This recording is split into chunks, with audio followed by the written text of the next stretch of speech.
Okay, so I'm DTM. Dan is my name, and I go by the Creative Genius, Delta Tango Mike. You can find me anywhere on the internet under the Creative Genius or Delta Tango Mike. And we started Artist King a few years ago because of the need of sharing them information. I started my art career 20 years ago when there wasn't a Google, there was not a internet to find answers. I started to do logos and I didn't know where to turn for questions, so what I did was faxed requests for proposals to design houses in Atlanta and got a fax back with a quote. And then when I saw how much they charged, I said, well, that's how much I'm going to charge. That was the scientific method back in the day. Nowadays, there's a lot of resources and websites and online communities where you can ask questions, find information, and I didn't know that artists got together every now and then to draw or commune with each other. And so that is still going on today, and this is one of those examples where we get together once a month and share free information with each other. Information is valuable to artists or creators, and all it takes is you coming out and being somewhere in particular, and then you don't never know when you come out to find information, you never know who else you're going to meet, who else you're going to connect with. The next thing you know, you have a partnership going, right? So that's kind of how things got started for me.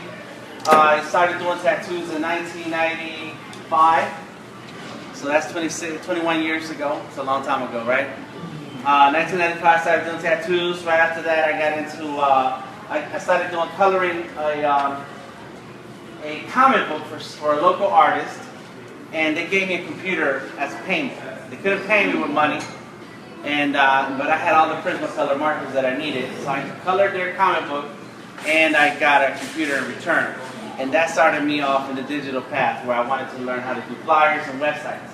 This is in the middle 90s. Then I went into debt with Dell and bought a big machine and started doing websites around 98, 99. And around 2001, 2002, I picked up Illustrator and Photoshop, and that's it. I just took off. A few years ago, I started working on digital drawing. So I got a Wacom and a couple of tablets, and I've been drawing digitally for a few years now. And just in the past 10 years, because thanks to my wife, I have involved myself with a lot of art community stuff, and that has given me access to companies and organizations who pay me for my art. And to the point where I'll go into their offices, and in 1 month I knock out four murals for them. And they pay me my price, and it's in their budget. And that's what I like. I like finding customers. You know, it's great to be an artist and do the art you do, but you have to find customers.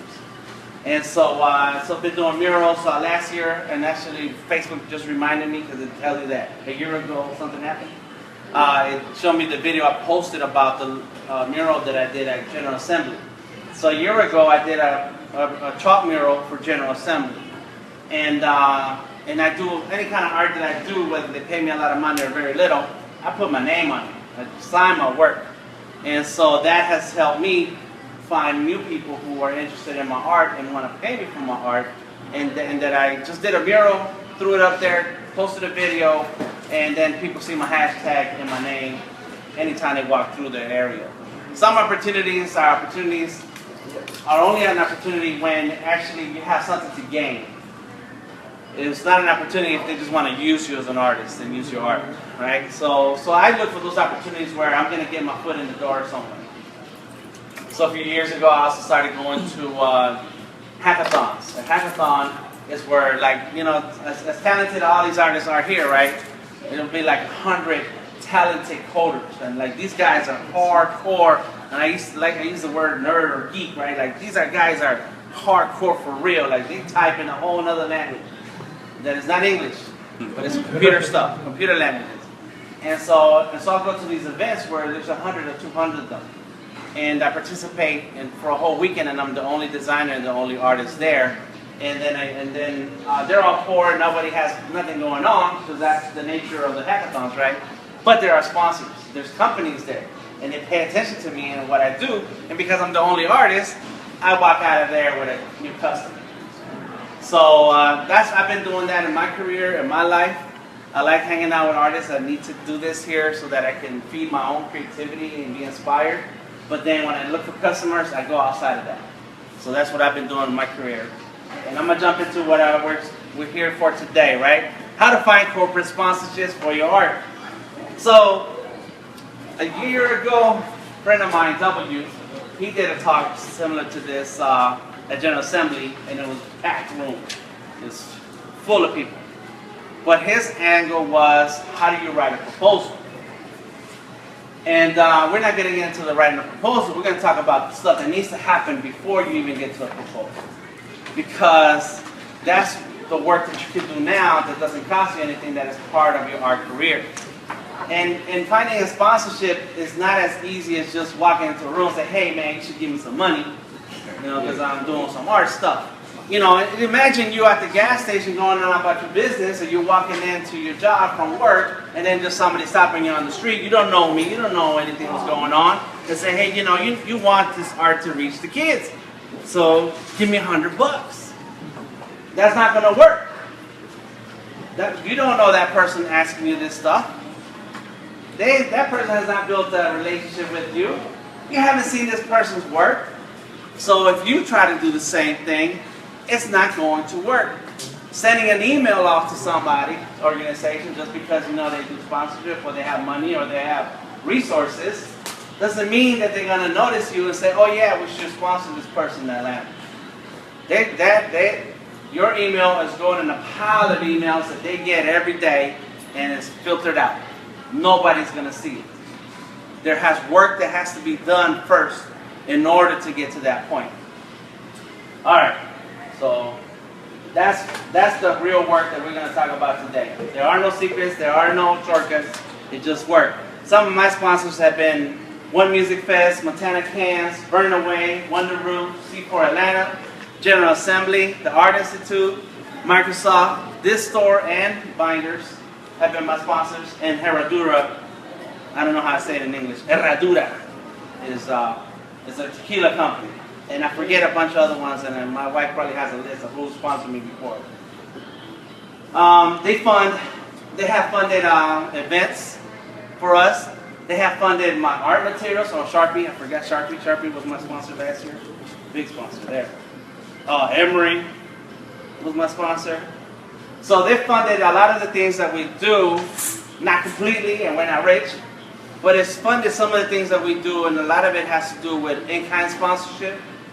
They've given me canvas. They've given me a ton of markers. If you ever come by my studio and you do me a favor, you may get a marker in return. So they've given us stuff and helped us in achieving our goal. Some of these sponsors, and I forget the ones that have helped us along the way, are like a restaurant and gives us pizza. All right? Atlanta Tech Village has been our sponsors also. And that's a place in Buckhead. It's a big office space. And they give us the space to do what we want because we talk to them about what we're going to do and they support that, not just whatever we want. But we come to them and they give us a little bit of something, just a tiny little bit. And that's what you're looking for. Your goal may be Sharpie one day or Wacom, and that's great, right? Apple don't care about nobody. But Apple, they care about their profits and their dividends. But but they will sponsor some people, right? So those may be the high-end sponsors. You have them out there in the sky. But right now, within reach, you have a long list of people, companies and businesses that can sponsor you right now. And that's the place you eat at all the time, the restaurant you attend all the time, because there's one or two restaurants that you like going to a lot. All right? And they got to know you, and they can just sponsor you by giving you their wall. And say, hey, instead of all this ugly art, the stuff that you have up here, let's put up some of my art. Hotels and so on. You might know a bread and breakfast place. And you start with those, and you start little by little. And by starting little by little, you start developing the content and the things that you're going to put together to reach out to a bigger sponsor. So what are those things? So I sent out an email a few weeks ago with Artist King. You go to artistking.org and you can see to register to the email blast. We send it out once a month and sometimes every other month. I only send it out when I have something to say. And if I don't get it out on a Facebook Live video, then I'll write a blog and then put it in the email. That's why you got to follow us in all different ways, because sometimes I just throw stuff out that you need to hear. But I sent out the top 5 list, and then but I only sent number 5. I didn't send the whole list, I only sent number 5. And I forgot what it says, I have to look it up and I remember. Dang, somebody can pull it up and tell me. All right. So here's a few of the things that you have to do. And I'm just going to, and you can write down the quick list if you want, and I'm going to talk about it. Professional presentation is 1. Appropriate social media practices is 2. Link with professionals and corporations is 3. And 4 is network with the outside world of art. Outside of the world of the art world. Outside of the art world. Okay, so number 1, professional presentation. If you want sponsorship, you want people to pay attention to you and take you serious as an artist, then you have to walk as a serious artist.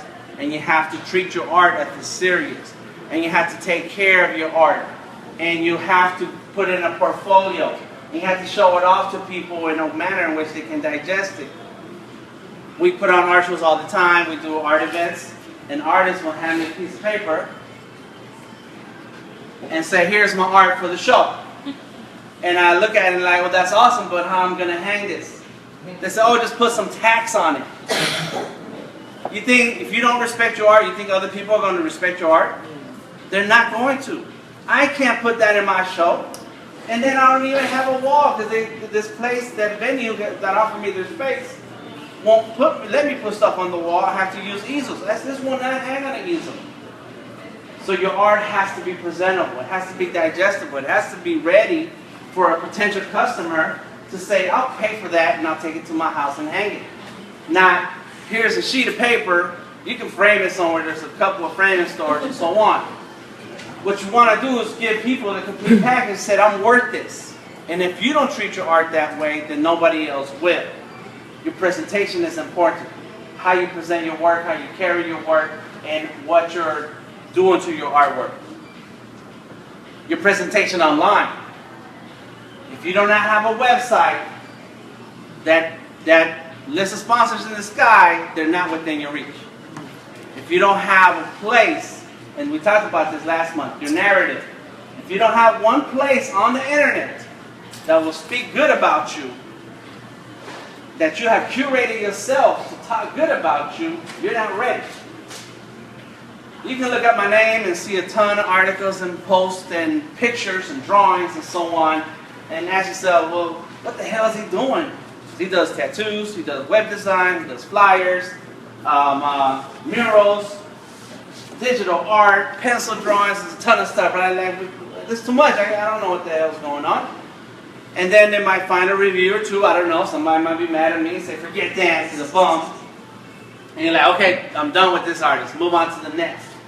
But if the first 2-3 things they see on the Google search is my website, and of course I wrote what's on my website, so I'm talking good about myself, then they're convinced. I'm like, cool, I get it. If you have a website and your content is not ready and it says coming soon, take it down. Because you're not ready, obviously, right? You have to get rid of that. You have to be ready to present your work properly and present yourself and write 2 sentences about who you are. The exercise today was to tell us about yourself and your artist statement. Somebody mentioned they have several artist statements. And I have several depending on what we're talking about. And tattooing, I don't have an artist statement on that. I'm just badass if you want to tattoo, you can do it, right? That's my artist statement. But I have an art series that I'm going to debut at Apache Cafe next month, September 19th. That info will be on the website. It's not up yet. But we're having a show at Apache, and I'm going to have all brand new artwork. It's brand new, so brand new, I'm about to work on it. But I have an artist statement for it already. Because I've been working on that series for 2 years. So I finally get to have a show and talk about it and show it. I've been showing little bits and pieces here and there. I've been working on a piece at a time and throwing it out there. And as I was actually with Chambia, me and her in Phoenix Nebula, we were at Tuya last month and we had an exhibit at this gallery and I had 5 pieces in there. Those 5 pieces will not be part of this next show because they're already old. They're old because I already done them and I already showed them. So I'm going to do a bunch of new ones. In any case, those 5 pieces talk about that same art style in the same theme. And my artist statement relates to those pieces. 2 years ago, I did 40 paintings in 2 months for Wonder Root. And it was the same theme. And every year, my art style has come more and more together and developed further. And my statement has developed further, so now I can go ahead and put on the show. I will be stressed about it. I'm going to not be happy about some of the processes and things that I do, but that's part of being an artist, right? Anyways. But the fact is that I have an artist statement that goes with that. And I wrote it years ago, and I've been slowly building and building and building it on. So, with that in mind, you have to be able to express what you're working on and why you're working on it, and what's that relate to anything that's going on in the world. And if you can't write 2 sentences, I think we're all here past the high school age. We can write complete sentences. That's your presentation. If you can't write 2 complete sentences about yourself that sound like it means something, then we need to take some writing classes. Because the first thing a sponsor is going to look at besides you talking to them and your content is like, does this person make sense? Because the first thing they're going to see is the materials you send and what you write. If it does not make sense, and they're like, well, this person did not take the time to either work with their work, present their work properly, or work on their content properly, and then that's the kind of person I'm getting ready to deal with. Next. Why should they care? They got the money. Like Yolanda was telling me earlier, we was at a radio station a month ago, and I was sitting at the radio station. I had a seat at the microphone, and then I had to get up and then got back in. And the lady sat there in the microphone and stayed there the whole time of the show. And I'm like, well, she's not talking. Why is she not getting out the way? Because it was my turn to talk. Instead, they gave me a different microphone. And then Yolanda said, well, who was the sponsor? Well, she gets to make the rules, right? She brought the money.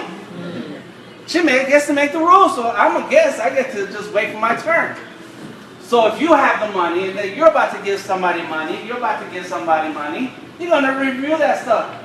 And if that person doesn't sound like they understand how to present themselves, then you're not ready to talk to them in person. It's like an interview process. So you have to get that, make that happen for yourself. All right. You get my point. I don't need to go over it. Appropriate social media practices. Companies and corporations have social media rules, and I forget the exact wording of what that's called. We have an attorney, Deborah Gonzalez, and she posts a lot of this online because her thing is art and intellectual property. So she's involved with a lot of companies, and she sees the social media practices. And when, as an example, this lady, I forget the name of the company, what happened, this lady did a tweet. She was going to Africa, got in the plane. By the time she landed in Africa, she was fired. And the internet had blown up because of her racist remarks. And it was a non-profit she was working with. I forgot now. I forget all the details, but that's what happened, right? Don't let that happen to you. We are emotional. We are who we are. We're artists, right? I have emotions. I'm emotional right now because I'm passionate. I care about you. I want you to succeed. And I have my moods, and my wife tells me, no, you can't put that on your social media. And then you're like, you're right. I just have to be mad. So instead what I do, I channel my energy into a passionate response on how things should be, and then I post that. You can't just post anything you feel like on the social medias. It's a personal thing, yes, but now you're going to have businesses and corporate organizations look you up, and they're going to see that your values do not align with their values. So now you're not the artist they're looking for. You have to cultivate the kind of personality and character that you want people to see. Be on all social medias. Get on all of them. All the ones where you can. And each social media works differently. So we have YouTube, it's video stuff, right? Show a tour of your workspace, even if this is your workspace right here. Don't show them that the bed is next to the table and your dinner is still sitting there. No, it's okay. Just show them that. I'm not saying that's how you live. Just saying sometimes that's how we work. So show them that and do a quick video and talk about yourself and your art, and there you go. Use social media as there to people to connect with each other. And I don't know anyone on Facebook who I went to high school with. Number one, because I didn't care about high school. I just did my classes and got my degree, handed it to my mother, and I said, I'm out. I did my part. I didn't go to games. I didn't go to extracurricular activities. I worked. I was busy. My life was much more than high school. So I don't know any of those people, and I don't care. The connections on Facebook that I have are artists and companies. That's it. That's all. Artists, because I care about the art community. I want to know what you're doing. I want you to know what I'm doing. And companies who can afford my price. That's it. Potential customers. That's who I have on my social medias. So each social media works differently, and now Facebook has live video. We're on live video right now. Great. Connect with the people who follow you and share some of your processes. I share a lot of my processes. Do not be afraid to share about how you drew and sketched something now. And because no matter how many times they look at that video, they'll never be as good as you. Because obviously you did not start drawing an hour ago when the video started. Right? Share. Cultivate that following in the people who watch. And I think that's another part I needed to add in here. I have a question, man. Yes, sir. Do you have any concern about people taking your ideas? Like if you're developing original characters and all that other kind of stuff, and you're freely sharing it on social media, do you worry about knockoffs? I worry. And you can do one of two things. Number one, copyright your work, because that's a professional thing to do. All right? And then go on about your business. Or don't post it. Because ideas are nothing until they're put into practice. So I can share with you 10 ideas, and I'm going to pretend. Everybody's so lazy they don't do nothing about it. My ideas are not worth it. Anything. I'm lazy and I ain't do nothing about those ideas. So they don't do nothing, right?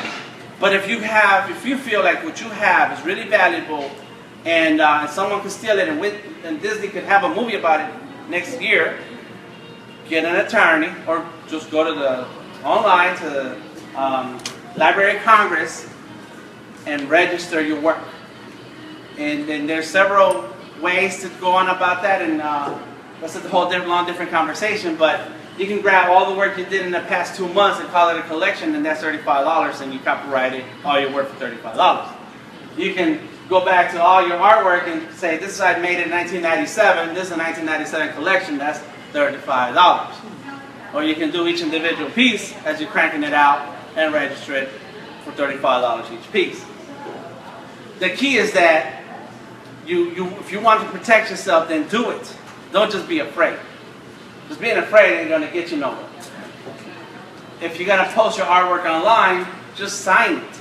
Sign your work. You don't need to put a big old word across the thing that has your name on it because you're scared that somebody's going to steal it. Keep it off the internet if you're scared. Nothing you post online is private. Nothing at any time. Nothing. Get over that. Get that out of your system. This is not that kind of class. I'm sorry, but just let it go. All right? Nothing. That's it. Nothing. Everything's recorded in all devices at every moment. So, but when you post artwork that has this big old watermark on it, we can't appreciate the artwork. Don't post it. But there is a law that says that you're the copyright holder as soon as it's created, right? So as soon as this moment he's done with this drawing, you're done with that drawing, you're the copyright holder. Yeah, but you have to get to court to rule what that is, right? But if you copyright it, let's say you're done with this, you copyright it on the way home, and then and you post it, and then tomorrow, Coke, all right? Let's pretend Coke Next thing you know, they have banners all over Atlanta. At Rio, you're watching TV and like, what the? That's Mike Johnson stuff, right? But you copyrighted it. You actually went through the $35 process. You can go ahead and sue Coke. You don't need to send them a letter, you need nothing. Just get your lawyer, sue Coke, and for every time they have printed a copy of your drawing and posted on TV and done a commercial, is $10,000. All right? So use it, yes, take it, because I copyrighted it anyway. Legally copyright. And now you owe me $1 million. I'm rich. Now, if you don't copyright it and post it, and Coke uses it, there's a whole different math that goes into that, because you don't have a Library of Congress copyright. The story goes, and then of course you need an attorney to give you this answer. The story goes that, let's pretend Coke made t-shirts and sold 100 t-shirts, and you're like, well, they owe me $10,000 for every t-shirt. No. The way it works is, you have to tally up how much money Coke made on your artwork. So they sold 100 t-shirts at $10, it's $1,000, right? But it cost them $500 to set up the artwork, $500 to print the shirts, $500 to market the campaign, $500 to build the website, $500 to do social media marketing to sell the shirts. Then I spent $2,500, and so now they only made $1,000 on it. They lost $1,500. You don't get nothing. All right, moving on. We get that point, right? So good question, long answer. I'm that way anyways. So as you pay attention to appropriate social media practices, I'm going to stick another one in there that says who follows you. And as you create better and better content, you will have better and better followers. So that story I told you about this company that paid me for 4 murals in 1 month. That was my greatest, best month that year, right? We went on vacation right after that. These guys, I met them 2-3 years before. The owners of this company, I know the owner. These guys are rich. And anytime I see them, I gotta rub some of their scales on me. So these guys, I met them 2 or 3 years before that at a hackathon. I was the only designer there. They were the sponsors, one of the sponsors for the hackathon. For that weekend, we were creating apps, and I was doing characters, illustrations for some of these apps. And these guys had just opened a co-working space at the Biltmore Hotel on the basement, right there on 5th Street and Spring Street. Okay, so they opened this co-working space called Hypopotamus, yeah. And our first meetup for this series that you're sitting in today was at Hypopotamus. I approached them and said, hey man, we need a space to talk about the business of art. They're like, sure Dan, whatever you want. Ooh. I didn't know that one of them, the one who didn't talk to me much, because there was one who talks a lot, and the other one was very serious looking. I didn't know that one who was very, very serious looking started following me on Instagram. And if you know my Instagram, Delta Tango Mike, you will know that I post types of art all the time, constantly posting artwork, right? And just throwing artwork out there. And I had a conversation with W about that. And he's like, isn't it a lot of pressure? I have to turn out stuff to keep people interested. And I was like, yeah, but I draw all the time, so it's cool. Because he posts once a month and he got like 1,000 likes immediately. So I didn't know that this one owner was following me a lot. And then a year ago, he's like, hey Dan, I like what you did there with that piece. How much to do a mural at our space? I said, cool. He said, we have an idea for 6 murals. Like, what? We're still waiting on the last 2. They keep in touch with me every now and then. And I was like, what? And so I gave my regular prices that are regular real prices. And it's like, yeah, let's go. We're gonna do this. And I was like, dang, he didn't ask for a discount. He didn't say, well, can you drop it or nothing. And that's when I realized he had been following me on Instagram. And that's from 2 or 3 years before when I first met him. And I kept cultivating the work that I put on this one particular channel that showed him that I had the skills and that I was worth the money. People tell me they're on Twitter and they haven't tweeted since 2012. Your Instagram is empty. you're wasting a resource that's there because your data is already stolen. They already know everything, right? The government, companies, Procter & Gamble, Johnson & Johnson, they all have your data. Zuckerberg, he's looking at it every day. That's his pastime. So cultivate your content to create that fandom. So there's who's following you. That's the number 3 because I gave you 4 and I needed to add that one in. Yes, sir. So, I ask you a question, right? So when you talk about cultivating your artwork, keep doing artwork, what if your artwork is everywhere?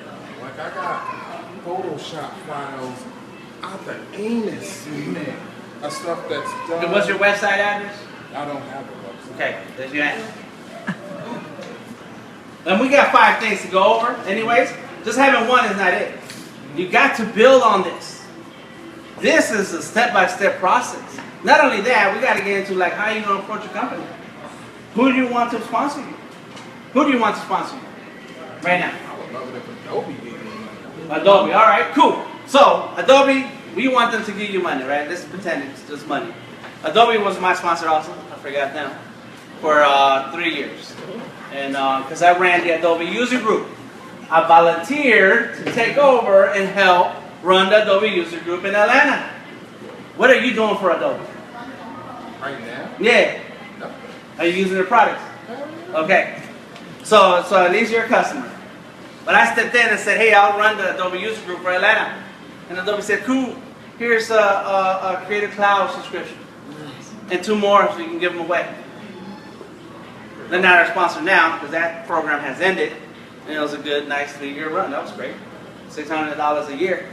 Not real cash money, but it was still the programs, right? It's still the software. So, but by the time I stepped into that role, I had a whole, like you say, a lot of work, and I was constantly promoting myself, so I was worth it. So then the next step is, well, how do you reach Adobe to get that sponsorship? And the first thing you're going to notice is, well, what you think you should notice is, well, who are they sponsoring? And why are they sponsoring them? And what did these guys do to get sponsored? They're badass artists. Insane. These guys have skills. They just had a 25-year anniversary last year, or was it this year? Last year, forget now. 25 years that an Illustrator's been around, 25 years Photoshop's been around, and they got nothing but 25 and under artists that they sponsor. So I'm out. I'm not in. I'm not saying I won't, but they're not sponsoring older cats who've been using Photoshop, Illustrator for 15 years. These guys were 10 years old when they started. And right now, they're under 25 years old and they are insane with the skills. They've never seen anything else. You don't even know what paper is. They don't even tell them cold press paper. They don't know what that is. Paper is paper. You get it out the copy machine. Right? So, not saying that nothing bad about Adobe, not saying it's impossible, but you got a hard battle. And that battle, you have to find, like, who are these artists that are being sponsored? What is their career like? What is their profiles like? What are their followers like? And they got 100,000 followers, and if you ain't got but less than 1,000, that's not you. So you have to work on that. Now here's another story. It's a positive spin on Adobe, because I still like Adobe stuff. There's no way out of it. That's the work that I do. The iPad Pro came out last year. I finally got a hold of one this year, right? I'm proud of my iPad. I got it in the tray. There's a whole lot of ways of doing things. And it had a crack on it, and the next day it had 2 cracks because I did not take care of it. All right, fine. But there's an Adobe Draw app. It's an app that is free. It's free. Anybody who has an iOS product, iPhone or iPad, you can get this app. So I've been on this digital kick for a couple years now. I got a Surface tablet a couple years ago, and I started drawing on it. And I've been waiting on Adobe Apple to create an iPad that you can draw on. So finally it came, and finally a year later I got a hold of one. So I downloaded that app, and Adobe's been really working on updates for this app to make it more and more robust. But I found out that when you draw on the app, that you can send it to Illustrator, and when you open it in Illustrator, it's a vector file. It's already vector. I was like, whoa, you know. Okay, so I started this series called Vector Maestros. Go to vectormaestros.com. We have one of our students taking my 16 lesson course on Illustrator. Tamika over there, we're up. And so I started this online class teaching Illustrator, and I said to myself, let me interview as many Illustrator artists as I can, right? I'm gonna start, and then I found W, C Fluxing, Goldie Gold, the team for Kamikaze, and Mr. Soul. And I did a Facebook Live event for 2 hours. They just talked Illustrator. And if you missed it, you need to go to Vector Maestros on YouTube, and you can see the whole thing. And so I took portraits of them, and I did them digitally on the iPad. And so I had like 5 portraits, I think I did. Because C-Flux came in later, and by then I'd already done the portraits, and I'm like, man, I'll do your drawing later. And I posted them on Behance. Who has a Behance? All right? Get a Behance. Because this is where that story leads to. I'm sorry, I'm long-winded. So, yes, sir. How do you spell that? Adobe Draw. Vector. But Maestros, like a maestro. So I see vector. Huh? Vector Maestros. Okay. Mastreos. So I posted it on Behance because I've been cultivating my Behance. There's another story of why I decided to do that. 2 stories I have for that. So I started cultivating my Behance. And what that means is that I started posting my work and my process. Because I noticed that the Adobe artists, They're big on the process. they have their process. They have videos of how they drew this stuff. And I'm good enough. I can draw just like them. So if I want to step up to their level and say, damn right I got skills, then let me show you how I do my stuff, because that's what they do. So on Behance, I started to post all that stuff. And I did these 5 illustrations. I posted them on Behance, and I made a little description. Oh yeah, starting this whole podcast and classes. Buy my work. And I said, Vector Maestros and so on. You have to pay attention to what other artists are doing. What have they got out there? I want to do the same. And that takes, you have to take a step back from the creation part. You have to take a step back. Now you have to edit videos. Now you have to take pictures. You have to open Photoshop and clean up your pictures a little bit. You have to type out a description of what's going on. Why do you even do this? Because as you can tell, we have 30 people in here. I don't know the exact number. There will be 200 people walking through these doors today buying art stuff. There's an art school around the corner from here, all right? And if you've ever been to Atlanta art events, there's 1 million artists in this city. Why do we care about you? What is that one thing that's going to set you apart and say, me? Your organization. Can you organize? Because Adobe is going to come to you and say, here's what we got. See you in a week. And if you're not organized, and then you're like, I'll get to it, or I'll do this, or I got life, or I got kids. We have excuses. I'm getting tired of these excuses. And then next thing you know, the week is here, you're like, holy shit. That's why you have to pay attention to what other artists are doing. I want Adobe to look at me. They had a contest a couple weeks ago, and the deadline was July 31st. As a matter of fact, so I worked on this one piece of art for 2 different things. It was one contest with Adobe, another one with Blick. No, thank you. And I said I needed to be impactful. I want them to just look at it and be like, damn. So it's titled Artist Queen, and it was an old drawing I did. And this is the old drawing is my screensaver right here, right now. That's the old drawing. I did this drawing a long time ago. And she has a spray can that has a weed plant on it. So I took the weed plant off. I'm like, yeah, that's not open to mainstream consumption. You know, so I took the little things off. I'm not looking at it as censorship. I look at it as helping build my brand.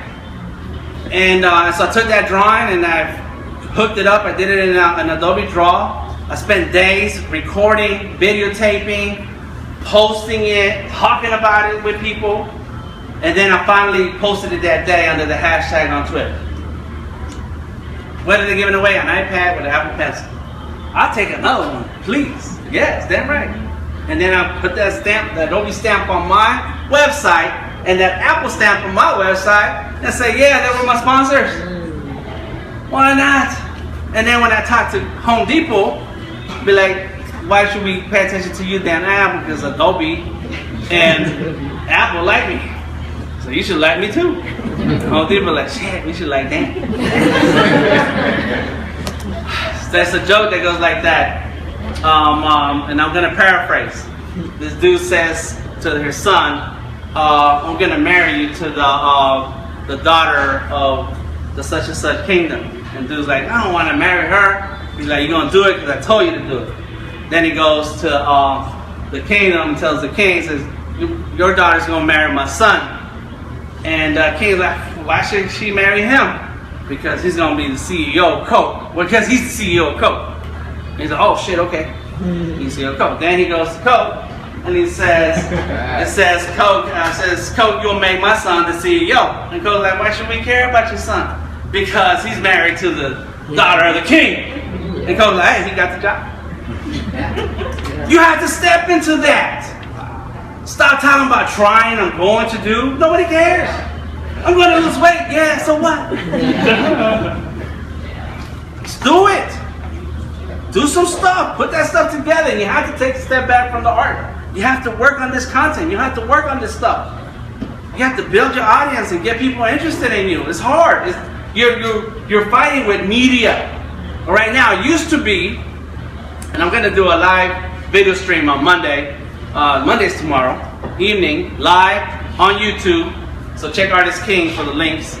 Where we're going to talk about how the field is level now. It used to be you needed money for a radio spot, money for commercial on TV, money for the Yellow Pages. I used to pay $1,000 for a $1 bill size ad on the Yellow Pages when I had my tattoo shop 10 years ago, 20 years ago. So it used to be that you needed a certain amount of money to just even get on some media. You have it in your smartphone right now. It's been leveled. You can create video. We're creating content right now. Those are smartphones. We're creating content right now and you have it. You spend hundreds of dollars on these machines. Where years ago, that was a computer. They say the spaceship, Apollo 13, has, your phone has 10 times the processing power that Apollo 13 got to the moon. I don't think they got to the moon. But then, like, how could you even fly a spaceship and not have the specs that your phone has? All that stuff is there. All right, moving on. Loud talk all day. Link with professionals and corporations. Now that you have a website, now that you have your message, your artist statement, now that you have cultivated your social media, all right, now you start approaching corporations. First, you got to approach the mom and pop stores, the people you support in your community. I kept going to the other art store. Going to the other art store a lot, and I would post it when I was there on Instagram. And one day I'm walking in there, and this guy says, "Hey, you're the one. You're Delta Tango Mike." I'm like, "Yeah, who the hell are you?" And he says, "I'm the guy who runs Instagram for the store." I said, "Hey, cool, man. We need to talk." He says, "Yeah, we need to talk to you." And what did he do? Turned me on to Montana Cans and gave me $500 worth of cans. So then we have this budget, and we don't have anywhere to any artist, no event. You know, can you create an event and we'll give you $500 worth of cans from Montana? And Montana's like, yeah, we got $500. And I said, yeah, I have an event. I did not have an event. I made one fast. Then we put some artwork at Hodgepodge. Not only that, I promoted it. Not too many people responded, so I went out and got me 2 graffiti artists because I didn't want to be the one doing it, and I'm not well versed in spray can art. And I said, hey man, I got some cans. I have a wall, and they're like, well, we like to draw. And they showed up, and they put up the artwork, and me and the other guy were working on the corner, doing some funky stuff, and we took a lot of pictures. But if I did not start promoting or meeting people or going out to be in the places, they wouldn't know who I am. And next thing you know, they help sponsor Artist King, and they give us a lot of stuff to give out, and for 2 years they were our sponsors. this year, this store has been a sponsor. I walk in here, it was the middle of last year. I walk in here and actually know personally some of the artists who work at this store. And I said, hey man, who's the guy who handles marketing? He's like, hey, that's so-and-so. I said, cool. Should I talk to him or should I email him first? He said, you should talk to him. I said, all right. I'm in and say, what's up? I said, tell him about the events that we're doing and what's happening and we like for them to sponsor. And he's like, send me a link. I sent him 5 links. Because I cultivated my social media. We took pictures of our art events that we've been at. We've taken pictures here today of how many of y'all here today. All right, so when I talk and say we do art skin, we share information. Well, who's listening? These guys. And then, and he's like, cool, what do you need? So I gave him a list. This was for Sharpie Slam last year. We had an art contest. And they won. Tamika and Michelle, that were in the team, we won. That's the only ones I see here today, right? Cool. So I came in here. I said, I'm going to need this, that, and the other. I gave him a list. He said, cool. I called him up. He told me to come by and pick it up. He doesn't work here now. Pulled up. He walked all that stuff out past the register because he didn't want nobody stopping me about taking stuff out of Sam Flex. And then I said, look, man, I need these boards that I haven't been able to find anywhere. And he looked at me like, damn, why didn't you tell me that before? So we walked around the warehouse, found that stuff, and I put it in the van that I had rented that day, and we have what we needed for Sharpies. But I could not come in here, just nobody out the street, say, hey man, this is going to be awesome. It's going to sell a lot of stuff. Everybody going to know who Sam Flex is. So what? So what? Like, I've done the work and I brought the story to them. It took me 9 months to cultivate a relationship with Sharpie last year. I reached them. They hired me to come and draw for them for some event. It was actually over a year ago. And I met the marketing people. I love to meet the marketing people. And he's like, whatever you need, Dan. I said, don't say that. Don't say that. You don't know me. Because while you may be asking about, I have a studio, I want to create one body of work. I'm like, I have this event. And we need $5,000 worth of stuff. And I said, cool, I'm going to hit you up. So I sent him an email. He doesn't respond. But I had somebody who works there say, yeah, he got your email. He's just busy all the time. I said, cool. And I said, well, I'm doing an event. I need help reaching him and getting him to agree to give us stuff. And she said, okay. So 9 months before the event, I'm already on it. Sending him emails, sending him links, pictures. The flyer had already worked on the flyer for the event because we had other sponsors who were handling other things. And so I sent them a list of what I want. Don't just say, hey, how you doing? I hate those texts. Hey, what's going on, man? What? Hey, what's going on? I have an event. Can you come? And so and so and so and so. Then I can respond to you. But what you're doing, I don't care. And don't send emails to people like that either. Say, hey, how you doing? I hope everything's great. And here's what I'm doing. Come on out. The next email is like, I'm sorry, I didn't see you. I didn't think you came out. But check this out. Here's the next event. And here's what we need. We'll see what happens. But don't waste their time. So I sent them an email telling them about this event and what I needed for the event. And I went online, found all the markers that I wanted to have for the event, and I found the prices and the SKU number and everything, the color, all of it. And I sent him a document outlining what I needed and how much it cost, and it added up, in retail added up to $5,000. You know, who knows what that real price is? Only they know, I don't. And so he didn't respond. But the lady who I'm friends with, she's like, yeah, I think he got it, and he's trying to find Sharpie through Sharpie. Because now, and I think I went kind of high, and so now it wasn't just his decision, it was other people that he had to go through to get an agreement.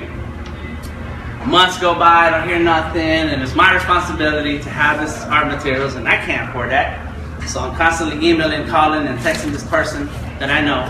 And then finally, a month before the event, when I know I'm just going to have to change what's going to happen, all right, I'm just going to have to change it. I'm going to have to bring in brushes and acrylics, and it's going to be a Sharpie Slam with brushes, all right? I'm just going to have to change something.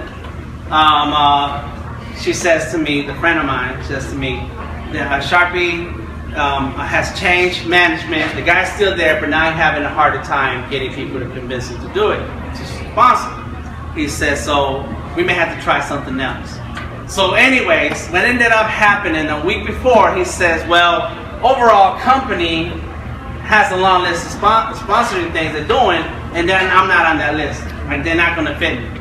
But the management is going to pull and send me what I need. Wow. This is 1 week before the thing. I was so stressed out. Oh my God. And I'm like, well, when is it? When is it? Can I go get it? She's like, nah, the distributor is in Tennessee. Unless you want to go drive to Tennessee, just tell me where it is, I'll go. And then she said, nah, they're going to ship it to you. I said, you know when? I'll find out by Friday. I'm like, dang it, man, it's Wednesday. So Friday, she tells me they're shipping it out on Monday and I should get it Tuesday. Are you kidding me? But that's what you go through. I wanted them as a sponsor. They said yes. I got the yes I was looking for, except that I was sitting at my office on Monday, waiting for the UPS truck to pull up. And sure enough, he said, is it Azalea? I said, yeah. He said, I got some boxes for you. And they had 15, 25 boxes, and they were all little like this. And I piled them all in one place and took a picture. My God. That's what you're looking at when you're coming up to corporate sponsorship. And it's going to be a hard work that gets it there. And W is one of the people I look up to. He's an artist. He's worked for Echo. He's worked for Source, Double XL, all types of publications and magazines. And his sponsor is Jack Daniels. How much money do you think Jack Daniels has? They put on 5 events around the country every year. One of them is here in Atlanta. They pay artists to create the installation. And you know, I've known W for 20 years, okay? A long time. And we always been good friends, and he gives me advice. He looks at my artwork and says, you know what you should do, dude? You should do. I'm like, oh shit, that's awesome. I should do that. And then we talk, sometimes we talk about business, and then I ask him questions. And so for a long time, I had an art tattoo shop, and he would come and hang out. And then he put on these art events. I'm like, damn it, why is he not inviting me? Why am I not one of those artists? And then finally, I started putting on our own shows, our own art events with my wife and I. We produce our own shows. And this one time, he came to the actual show. And he just came to hang. He was just sitting in the cut, drinking his drink. And he was like, you got something going on, dude. It's really cool, dude. I was like, awesome. Thanks for coming. And then his business partner, came to the next show. And he was hanging out. Like, oh, snap. You know, this is a dude who's connected. What happened after that? They called me and said, hey, Dan, we have a wall for you. Can you paint on it? They had to see that I had a following, that I knew what I was doing, that I was organized. And so now every other year, they call me and say, hey, Dan, we got a wall. I'm like, shh, I'm on it. And they pay you for it. They have the budget for it. Are they going to pick you next? It depends on what your business is like. Are you running a business? Are you serious about it? Are you presenting your work properly? Are you cultivating that community? And if you're not, then you need to. You can't come out of under your rock that all of us artists do. I have my space in my house and I have an office, but I have my space in the house. The only person in there is the cat. My wife don't even sit over there. And nobody touches my stuff, and I'm here, and then hours later, my back hurts and everything's busted. And it's like, but now I gotta do other stuff too. I can't just let this be it. Nobody's gonna pay attention to you if that's it. All right. Yeah, now how we doing with video? We good? Everything's good? All right. Yeah? Okay. Link with professionals and corporations. Your LinkedIn. LinkedIn is not about what you ate today unless you're a food blogger. It's not about what you're wearing unless you're a fashion designer. And I post on LinkedIn things that make me look like a professional artist. Alright? And my picture is always a fresh picture. And my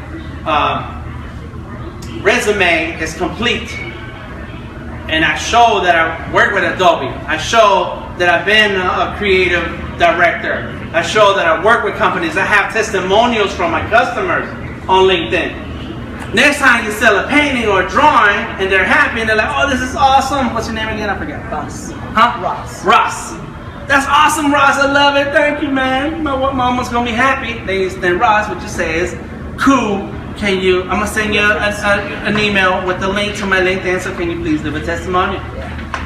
I do that with companies, marketing companies hire me as an illustrator or as a designer to do one or two projects, and then when they're done and they send me and I send them the last invoice, I say, and can you leave a testimonial here, please? And they sure. So they say sure, because they want me to work with them and I want to work with them again because I actually did my job and I did good. And then they leave me a testimonial and I use that to pick that up and I put it on other websites. That's the professional world now. Is saying this artist got talent and knows what he's doing. I work with him. He finished the job, and you should work with him too. Artists come off as unreliable, as flaky, emotional, dirty, disorganized. And we're not dirty. We just haven't baited today because we've been working. And it's like, well, when are we gonna raise up our presentation to get that respect? My attorney is $350 an hour, and that's my price because I'm an artist, and she likes what I do. I don't know what she charges music producers, and I've heard $650 for attorneys. Them dudes are in suits every day. They do galas and dinners and stuff. So if you want to raise your profile and your money, you need to start presenting yourself as a professional and mingling with professionals and getting these companies. And as you start connecting with people on LinkedIn, start looking for the companies and the marketing people in these companies. You're looking for the marketing director, for the promotional director. All right? Anybody. On Facebook, you have people who work in different places. We was at the tattoo party, and one lady is the vice principal of a school. This other guy, he ran for election in Clayton County. These people have real jobs. There's nothing wrong with having a real job. You have a real job. More power to all those who have to fight traffic and to make it happen, because the world would not spin the way it does without them. But these people have positions, and though he may not work in the marketing department who's just dumping money out doing stuff, he may know the person in his company who does.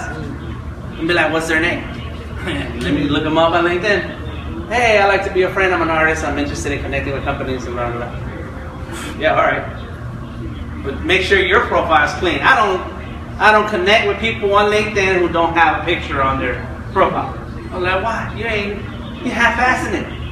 That guy from Parks and Recreation, I forget the character's name, says, don't half-ass two things, whole-ass one thing. All right, we're moving on. The next one is, the last one, network outside of the art world. Don't come out to art events and be an artist and know your community, right? Some of you, the first time I seen you, and I've been a working artist 20 years, and I put on events for 8. But that's cool because I don't hang out at all the art shows. So I mean, I never met you. That's all right. But somebody has to know you, man. Somebody has to know you, and know your community, and go out to other stuff. Be the only artist. Sometimes I have to go back because I'm with my wife, and we're at Emory events and so on, and I'm just supposed to be her husband. And I'm just there, and I'm cool. Like, hey, how you doing? You know, and I'm ready to whip out my card. Like, yes, I'm an artist, dude. I draw. You know, do you have any tattoos? And that's my next question. Well, we should do a tattoo here or there, you know? But that's it. I want to be in other places where there aren't any artists. Should I get all the business? Yep. If you like drawing boats, you should be at boat shows with your flyer and a sticker. Right now, I'm telling all of you, you should have stickers with one piece of artwork on it and your website address. People love stickers. You go to a boat show and you just walk by every vendor. Hey, how you doing? I'm Danny, man. I like drawing boats. I like your boat. I like your boat. Here's a flyer. Here's a sticker. Hey, how you doing? Hey, man. And know your way around boats, right? Know what kind of motors and engines they have, how many people they hold, what's their volume. I don't know, displacement volume. I'm just making stuff up. And then I talk to people like, oh, shit. Dan knows boats and he paints boats. You need to come with me. Next week we're going to be at such and such. Let's go. I put on a suit.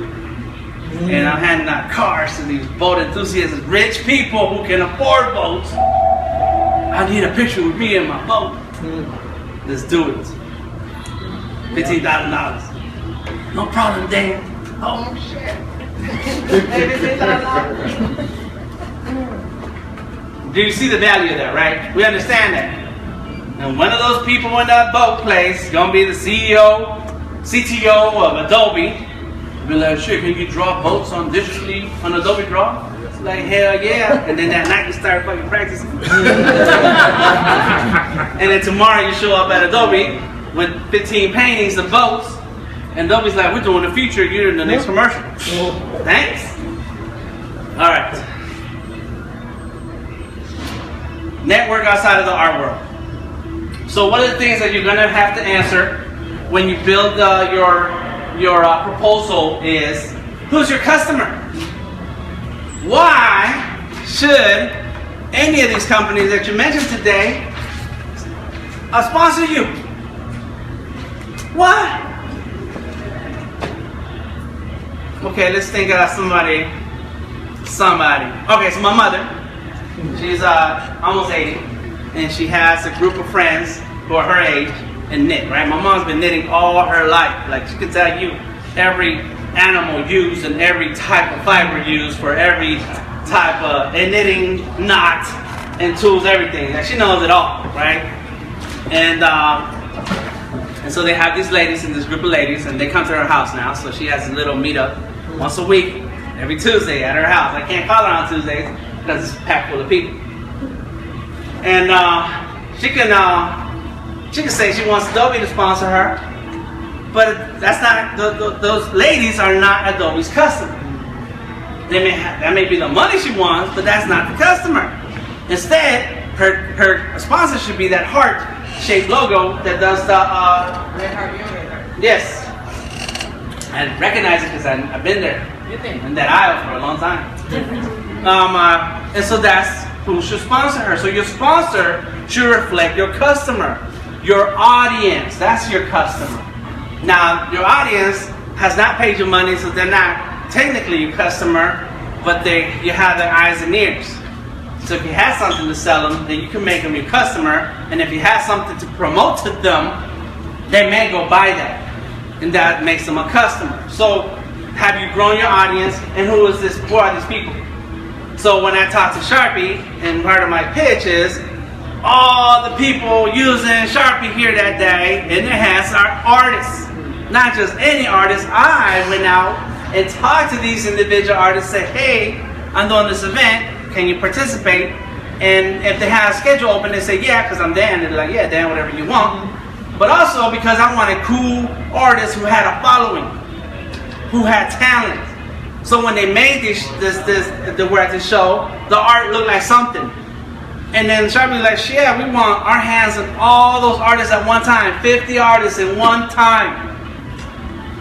They had to spend much more money and put it in an event like that than just giving me the markers that I wanted. So you have to look at that. What's your niche? What is it that sets you apart from everybody? So in the marketplace, we have the market, right? That's everybody in Atlanta, the whole dang city. Then you have the niche. Now you got inside the perimeter, outside the perimeter. Then you have, Buckhead and Midtown, West Midtown, whatever, right? 04 Ward and so on. And those people who live there, they're all different types of people. They support different types of activities, different types of events. That's how the art world is. You draw portraits, but you do digital, you do pastels, and you do oils. And you only paint one portrait a year. So that means your niche and the client is like squeezing down, or into how many pieces you put out, and so on. So you have to understand who your customer is and what's your niche. What are you good at? What are they paying attention to? My man Wayman. I'm excited about the work he's doing because right now he has a brand called Blue Pencils. And he has a YouTube channel where he posts videos of his process in drawing. And you see his skills are insane, right? So his niche is the blue mechanical pencil, right? But he draws all types of stuff. So his audience is anybody who likes looking at cool looking drawings. And then his niche is down to the blue pencil stuff. And we're going to go start looking for Staedtler. Oh, I don't know if you buy the Staedtler. What do you? Huh? Pentel. Sorry, yep, Pentel. Pentel makes those little mechanical pencil in different colors, the LEDs, and we're gonna find a way to get in there.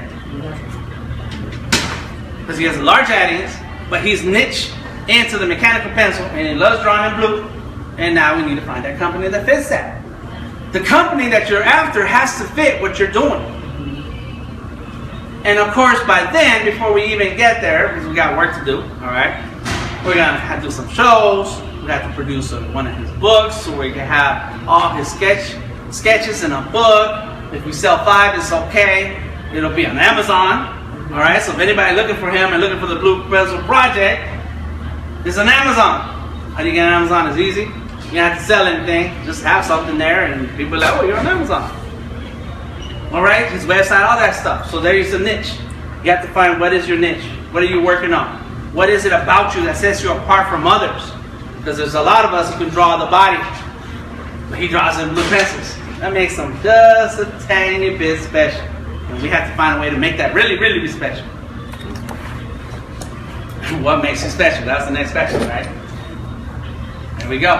What makes you special is that you're organized, you have a full website, you have a portfolio everywhere, and people get to know you. So when I walked in here, and I talked to Bob, what's his name? He's moved on to another company now. And I said, yeah, Chris Veal told me to talk to you, and he knows Chris. And Chris has a good reputation here as a worker and as an artist in Atlanta. Chris Veal's been putting out murals all over Atlanta. He was sponsored. Heineken was a sponsor earlier this year. That dude is out there putting in work. I'm putting in work, and Chris and I have a problem telling me, and then say, yeah, you can talk about me. And it's like, hey, yeah, so Chris sent me over here, so if Chris is cool, then you gotta be cool, but now you gotta prove that you're cool, right? So what makes me special? When I told him, I've been doing this stuff for years, you wanna be down with me. What's your story? So all of it has been about business, it's been about your talent, but your artist statement is important. We have to know how that connects with anything that's going on anywhere at any point in time, and that anybody should care. And you have to be able to tell that story. You are a storyteller. You are a creator. You are putting things down on paper or media that is connecting with people and has a message. Now it's your job to write a paragraph about it. Write 2 sentences. Later on, write a paragraph. Later on, you'll be like, oh, you know what I could do? And then you write a whole page about it. Next thing you know, you're writing a book. You have to be that trailblazer in that aspect, and that point, and that theme, and that story. Tell that story. And then vote for me.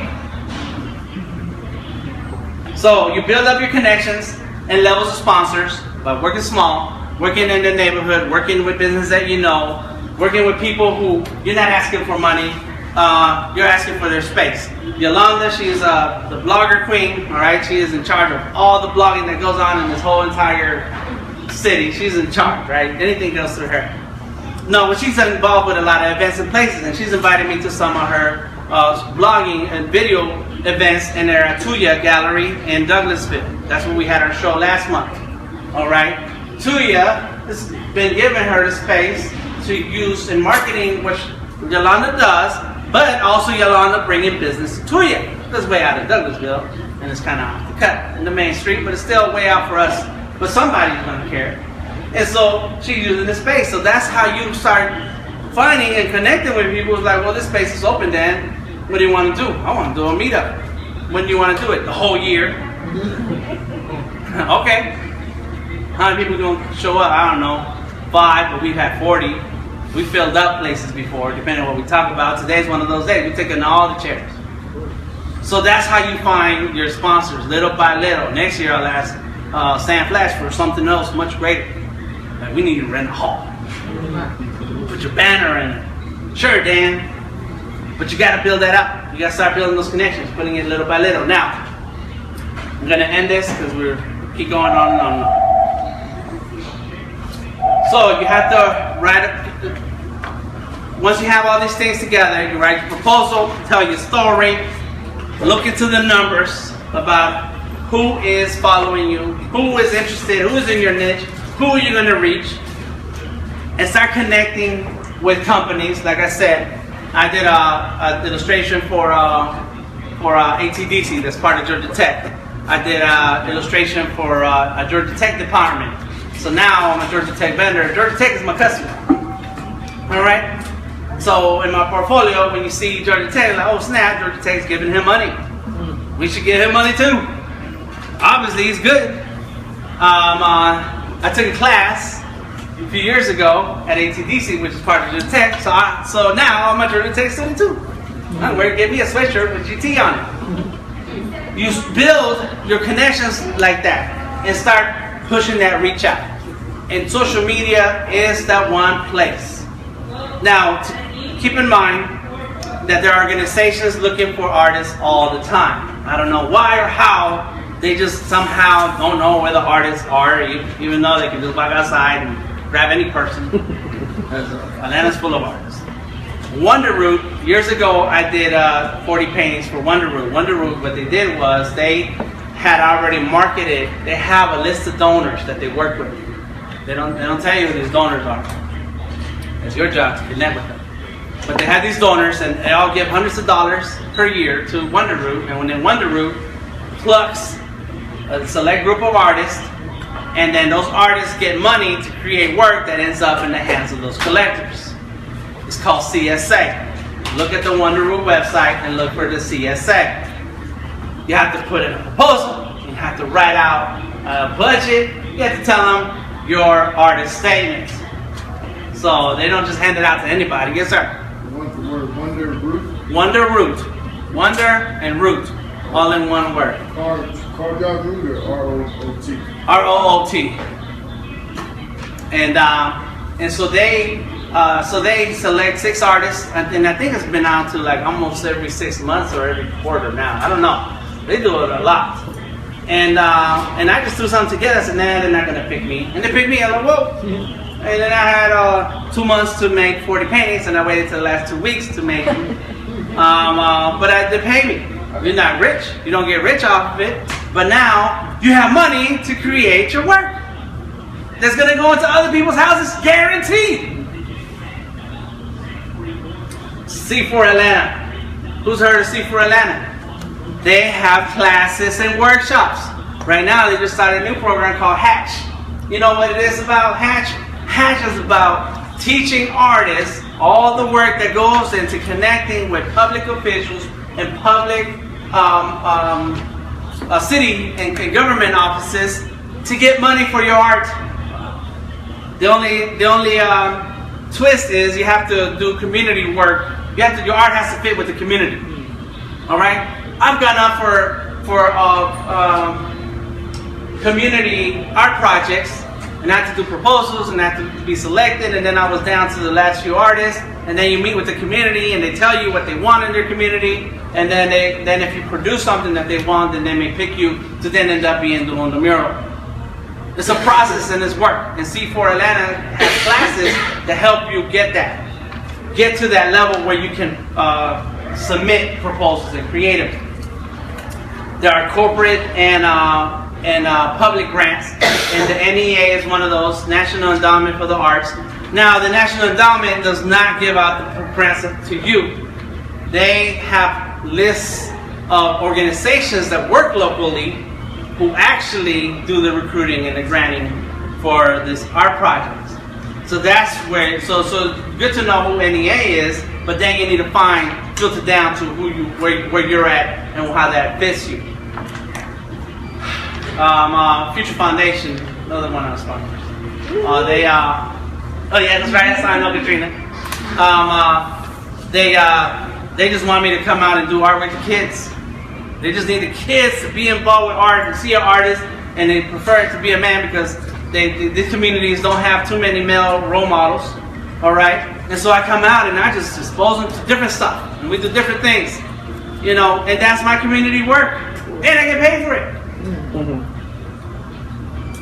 Okay, so there's this thing called fiscal sponsorship, and we're working on that. Artist King and my wife and I, we are the founders, and I forget the exact words, the corporate words about Artist King. But fiscal sponsorship means that you have a project that you want to create that has some kind of impact, and then we find ways to shape that into a proposal, and then help you find the money for it. And but there's a cost for that, and just like Kickstarter and Indiegogo and so on, that no matter once you raise that money, there's some fees involved. But in the end, the majority of that money is still yours to do what you want. So we have to work through that process, and we'll have more information on that as we update the site. And did you have some words to add to that? For now? And C4 has a fiscal sponsorship option also. So you have to be a member, and then go to classes, and then take a course. Also, C4 has health insurance for artists, but you have to not make a certain amount of money, and then take a class. So they have classes all year round. And once you take a class, you're eligible for a whole bunch of other stuff, and you have to be a member to be eligible for some things. So fiscal sponsorship is that. Community grants are out there all the time. All right? Who's not heard of that the ML King MARTA station and that mural that went up a month ago? Nobody, right? No, everybody knows about it. Okay. It's Faham Opeku, Fabian Williams, and Joe King ATL. I forget his real name. Joe Durer, yes. I don't forget, I just don't remember sometimes. So those are 3 artists. Okay. Atlanta, the mayor, Christine Reed, didn't go to their house and say, hey man, you want to do a mural? These guys put in a proposal. This call for artists was out in the open for 6 months. All the beginning of this year.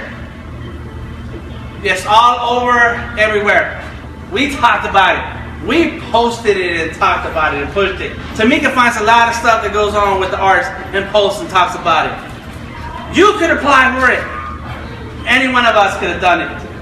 But it's about putting in the work, organizing, and putting things together in a way that makes sense, and then submit the proposal up to the deadline. Okay, good to see you, man.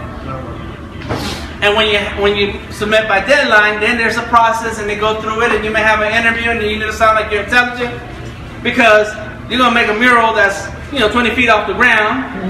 I want to know you're not that nutty, nutty enough to get up there, but not nutty enough to jump off. And you can come on through. It's okay. Come through. It's okay. No, you good? Okay. So you have to sound like you're at least good enough to work with. And then you pass that process, and next thing you know, they're like, hey, when can you start? $15,000. That's how much they got paid. I'm sure there were expenses and there were machines. Of course, they had to block the driveway, there were permits, and so on. I don't know what each one of those artists walked away with, but they're on the Creative Loafing, they're on the news.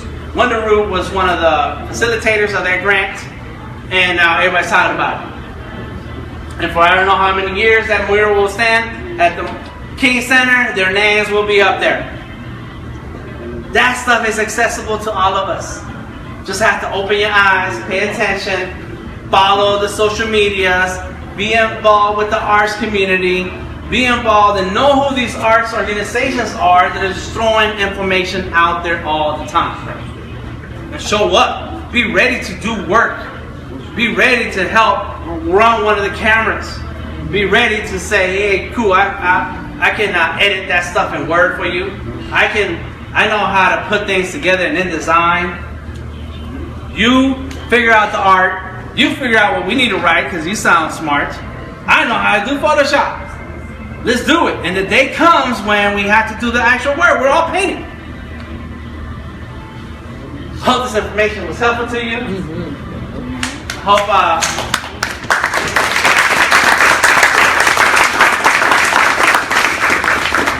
I'm actually a nice guy. I just get hyped talking about art.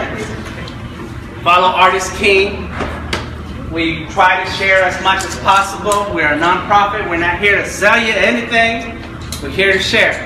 And if you have events, workshops, classes coming up, let me know.